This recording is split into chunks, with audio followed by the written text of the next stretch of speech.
अभी अभी किसी ने फिलिस्तीन की बेटी का इंटरव्यू लिया, उससे कहा नकाब कब तक पहनती हो? उसने कहा हम जागते गए तब भी नकाब पहनते गए और सोते गए तब भी नकाब पहन के सोचे गए। उस इंटरव्यू वाले ने पूछा था सोते वक्त क्या जरूरत है? उस बेटी ने ये कहा था ये भी तो हो सकता है कि कोई बम आके हमारी इमारत पे गिरे और वो हमारे ऊपर गिर जाए, हम उसके नीचे दब के रह जाएं और कोई हमारी लाशें ढूंढने के लिए आए। हम नकाब इसलिए पहनते गए, अगर हमारे जनाजे भी उठे तो बेपर्दा नहीं होने चाहिए, नकाब में छुपे हुए हमारे जनाजे होने। बाबा धारे तकबीर, धारे रिसालत, बस लगे आला हजरत जिंदाबाद जिंदाबाद। ये फिलिस्तीन की हया है। माए ऐसी है तो अल्लाह ने शहीद होने वाले बेटे पैदा किए। बाबा सुभान अल्लाह सुभान। गलत नहीं कह रहा हूं। माए अच्छी होती है ना तो फिर औलाद भी अच्छी होती है। मैं बात अक्सर कहता हूँ, फसल जमीन अच्छी हो तो फसल अच्छी होती है, माए अच्छी हो तो नस्ल अच्छी होती है। मर्दों से ज्यादा औरतों का दुरुस्त होना जरूरी है। अगर इसको सही से दरसगाही तौर पे समझना तो कभी सामने बैठ के बात हो सकती है। बस मैं इतना बता दूं, बहन बेटियों को आप समझाओ और कंट्रोल करो। ये सारे मेले हमारे इलाकों में क्यों लगते हैं? मुसलमानों में क्यों लगते हैं? सही बता दें, हम लोग निकलते हैं ना रात में, अगर किसी गांव के अंदर 11 बजे भी चौक में बच्चा बैठा है ना, हम समझ जाते हैं ये गांव मुसलमानों का है। इतनी लापरवाह नस्ल सिर्फ मुसलमानों की हो सकती है जो 11 बजे तक चौक में बैठी रहे। आप गैरों को देखो ना, कब तक ये रोना रोगे? मुसलमान थे इसलिए नौकरी नहीं लगी, मुसलमान थे इसलिए थोड़ी नहीं लगी। हाई स्कूल नकल करके पास हुए थे इसलिए इंटरव्यू में उठा के भगा। अल्लामा तौसीफ साहब ने गलत बात, बहुत अच्छी बात कही, गलत नहीं कहा था। हमारे स्कूल, हमारे इलाके में एक भी स्कूल ऐसा नहीं है जो हमारे बच्चों को कामयाब बना सके। गलत नहीं कह रहा हूं। हाई स्कूल का पेपर अब है, बस सेटिंग कर लेता है मास्टर साहब, नकल हो जाएगी, हो तो जाएगी, 3000 लगेंगे, दे दिए खर्च से उठा के। ये 3000 आपके बच्चों को पास करा सकते लेकिन कामयाब नहीं बना सकते। इंटरव्यू होता है भाई, वहां वहां वहां नकल नहीं चलने वाली है, वहां काबिलियत काम आती है, काबिलियत। और हमने ध्यान ही नहीं दिया। हम तो सारे मुखिया, सारे प्रधान, सारे ठेकेदार, सारे जमींदार हम ही हैं। जिसके पास 12 बीघे जमीन है, अरे क्या करेंगे अल्लाह को बढ़ा के, है ना, वो कोना जोतता रहेगा। इस कोने के जोतने में जिंदगियां तबाह कर दी। कोने से झगड़े शुरू होते हैं, मेड़ काट रहा, वहीं से कुरेद कुरेद के। एक साहब तो बता रहे थे 4-5 दिन हो गए, कहने लगे मौलाना पता नहीं काटे कैसे मेड़ है, दिखती भी नहीं है, पानी दे में फट से मेड़ गिर जा। तो मैंने कहा मुझसे ऐसे पूछ लिया जैसे मैंने सिखाई हो। ये भी हुनर है। तो पता नहीं भाई, निकलो इन चीजों से। बेईमानी से कभी बरकत, बोले बेईमानी से बरकत, नियत खराब करने से बरकत। बरकत तब होती है जब खुदा देता है। अल्लाह से मांग, लेकिन आदत ही खत्म हो गई अल्लाह से मांगने की, है ना। अगर काम पड़ जाए 10,000 का तो कहीं ना मिले तो कह रहा चलो ब्याज पे उठा लूंगा, ब्याज पे ले लिए। कुछ नहीं तो बनिए के पास चीज रखी है, उससे पैसे लिए। ऐसे लिए हुए पैसे आपको कभी भी मोहताजी से बाहर नहीं निकाल सकते। तवज्जो है सारे लोगों को? ये पैसा आपको कभी भी परेशानी से निकाल नहीं सकता है। मौलवी जी फिर क्या करें? अगर ना हो 10,000 उधार कोई दे ना। हमारा मुआशरा भी बड़ा अच्छा है, उधार भी उसे देता है जिसे कम जरूरत पड़ती है। गरीब को तो कोई यूं भी उधार नहीं देता, ये देगा कहां से? बैकग्राउंड देख के तो उधार दिया जाता है। डॉक्टर साहब पैसे वाले आदमी 50,000 ले जाओ, गरीब बंदा मांग ले किसी से तो 5,000 नहीं दे सकता, कह रहा देगा कहां से भाई तू? आपको एक बात बता दूं, कभी भी फैसले जरूरी नहीं है कि यहां से किए जाने वाले कामयाब होते हैं। कभी फैसले यहां से भी किया करो। जो अमीर है जिसे सब दे सकते हैं उसे तो सब दे सकते हैं ना। कभी तुम उसे उधार दिया करो जिसे कोई उधार न देता हो, उसे दो। ये बताओ हमें तुम्हें रोजी कौन देता है? सारे बोले, कम क्यों बोल रहे हैं भाई? जो सकलैनियों का अल्लाह वही रज़वियों का अल्लाह है। वही बरकातियों का, वही चिश्तियों का है, सभी का एक रब है ना? रोजी कौन देता है? बिना माइक के भी आवाज पहुंचा सकता हूं वहां तक।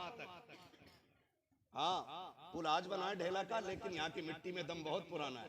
जी जी जी, है ना तवज्जो सारे लोगों की? रोजी कौन देता है? अल्लाह। जो अमीर का रब है वही, अल्लाह। वही जो अमीर का रब है वही गरीब का, वही गरीब का रब है। तो अगर रब तुझे देने वाला बना सकता है, तो फिर जो गरीब तुझसे उधार लेने आया है, इसे देने के लायक क्यों नहीं बना सकता वो? जी जी, या तो तेरा अकीदा पक्का नहीं, और या तेरी नीयत अच्छी नहीं।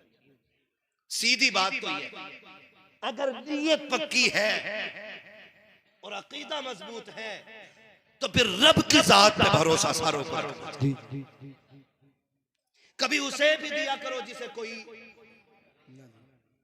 कोई नहीं देता। कई बार कहते मौलाना दुआएं बड़ी मांगी है मुफ्ती साहब, कबूल नहीं होती है, कबूल नहीं होती है। भाई जब तक रोए ना तो माँ बच्चे को दूध नहीं पिलाती है। कभी तू भी तो रो के रब से मांग, दे के झोली कैसे खाली आती है। आदत ही नहीं रही। हम उस इलाके में रहते जिसमें हर घर में एक नेता मौजूद है। बुरा मत मानिए, ये सिर्फ गनीमत नगर की नहीं है, शाहपुर की भी कहानी। हाँ, हर घर में नेता मौजूद है।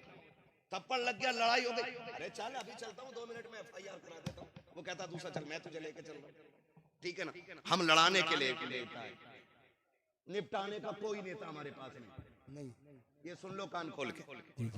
हम ज्यादातर जो इतराते हैं ना, बस इसी चीज पे, भैया की अच्छी चलती है थाने में, और फूफा को भी जाना है थाने वाले, चचा की भी हमारे जाने, हमें सब पता ही है। बस इनकी रसाई जो है ना दलालो टाइप की है। बस पैसा तो तुम्हारा काम होगा, नहीं दो तो तुम्हारा भी नहीं होगा। हमें लूटने के तरीके हैं ये सारे। तो ये जो भरोसा हमने किया है ना, इससे हमें निकलना पड़ेगा। मुश्किल आ जाए, अरे डॉक्टर साहब के पैसे हैं तो उनसे मांग लेंगे। इत्तेफाक ये हुआ, कितने भी बड़ा पैसे वाला है आपके पास नहीं होते। कभी कभी किसी की भी जेब खाली हो जाती, गए उस पे भी नहीं मिले। क्यों नहीं मिले? आप खाली क्यों रह गए? क्योंकि आपने भरोसा गलत किया। आप तो ये कहते इंतजाम मेरा रब करा देगा, फिर 1000 पैसों वाले को रब तेरी बारगाह में खड़ा कर देता, लेकिन यकीन पक्का नहीं। ये सबसे बड़ी कमी हमारे अंदर। एतकाद मजबूत करें और अल्लाह से मांगे, खुदा सब कुछ देगा। तो ये जो हमारे कदम उठ जाते हैं ना जरा सी खुशियों के लिए, पहली बात तो ये कि जरूरतों को ऐसा कर लें कि जो काम हम 50 रुपए में करना चाहते हैं, उसी काम को हम 5 में भी कर लें और हमारी शान हेटी ना हो। मिसाल दूं, मेरा मन है कि मैं भाई 5000 रुपए मीटर का कपड़ा पहनूं, लेकिन आज नहीं है। तो फिर मेरी तबीयत ऐसी होनी चाहिए कि 30 रुपए मीटर का पहनते वक्त भी मुझे तकलीफ नहीं होनी चाहिए। ये मिजाज बना। और ये मिजाज कब बनेगा? ये तब बनेगा जब आप किसी भी नेमत को देखेंगे और कहेंगे शुक्र है अल्लाह तेरा कि तूने मुझे ये अता किया है। ये मिजाज तब बनेगा जब रब के शुक्र अदा करने की आदत हो जाएगी। और जब आप सफेद कपड़ा पहन के यूं कलफ मार के ना और कॉलर हिला के दिखाएंगे, तब हमें शुक्र करने की तौफीक नहीं आएगी। फिर जब हमारे पास हमारी हैसियत के मुताबिक कपड़ा पहनने का पैसा नहीं होगा, हम घर से निकलना बंद करेंगे। फिर शौक और जरूरत पूरी करने के लिए हम ब्याज पे भी पैसा लेते हैं, रिश्वत के नाम पे भी लेते हैं, हराम के नाम पे भी लेते हैं, सूद के नाम पे भी लेते हैं। फिर जरूरतें पूरी नहीं होती है। और याद रखो, जो छोटे पे भी शुक्र अदा करे, बड़े पे भी शुक्र अदा करे, खुदा की कसम वो कभी जलील नहीं होता है। घटिया कपड़ा भी पहन ले तब भी लोग कहते हैं शुक्र मालिक। ऐसे लोग हमारे बीच रहते हैं जिन्हें कपड़ों पे घमंड नहीं, अगर नाज है तो खुदा की बंदगी पे नाज किया जाए। जिंदाबाद जिंदाबाद, बहुत अच्छे, जिंदाबाद जिंदाबाद, सुभान अल्लाह, नारे तकबीर।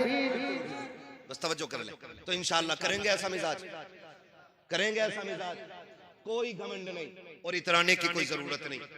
पैसा, दौलत, शोहरत, इज्जत 4 दिन की चांदनी है। जी जी जिस दिन आंख बंद हो गई ना, फिर कोई पूछने वाला नहीं, फिर कोई पूछने वाला नहीं। आज मुफ्ती साहब है, आज अल्लामा साहब है, आज तकरीरों में नाम है, आज इश्तिहारों में नाम है। जिस दिन रूह निकल गई ना, तो उस दिन कोई नाम नहीं रहना है। सारे खत्म हो जाने, सारे खत्म हो जाने। ठीक है जी, मस्जिद से भी ऐलान होगा फलां साहब का इंतकाल हो गया है, उनका दफन इतने बजे है। कोई शौक शानो शौकत नहीं। जो लोग देखने आते हैं ना, फिर कोई नहीं पूछेगा अल्लामा साहब कहाँ है, हजरत साहब कहाँ है। सब ये पूछते हैं जनाजा किधर है। पीर का हो, मरीद का हो, प्रधान का हो, नेता का हो, सारे यही पूछते हैं जनाजा किधर है। जब एक झटके में सारी शख्सियतें, सारी काबिलियतें और सारी इज्जतें मिट्टी में मिल जानी है, तो फिर इतराना किस बात का है। जी जी जी बेशक। कुछ नहीं, कुछ भी नहीं, कुछ भी नहीं। बस रिश्ते रब से मजबूत कर ले, रिश्ते रब से मजबूत कर ले। बगदाद ना, बगदाद में एक बार कत्ल हो गया मार्केट में। हारून रशीद का दौर था। तवज्जो है सारे लोगों की? जी जी थके तो नहीं अभी आप लोग? अगर इजाजत हो तो 5 मिनट और ले लूं मैं थोड़ा सा, है ना? आधा घंटा और 1 घंटा पूरी कराओगे तकरीर। तवज्जो है सारे लोग? शजरा इंशाल्लाह वो 1.5 मिनट में हो जाएगा, उसका कोई मसला नहीं है। बस मेरी बात सुन लो, बहुत लंबी बात हो जाएगी इंशाल्लाह। बस मेरी बात सुन लो पहले, मैं अपनी बात कह लूं। अच्छा एक बात सुन लो भाई, मैं एक बात सुन। अगर डॉक्टर मरीज से पूछ के दवा देगा ना कि तुझे मीठी चाहिए कि कड़वी, कभी बीमारी खत्म नहीं होगी।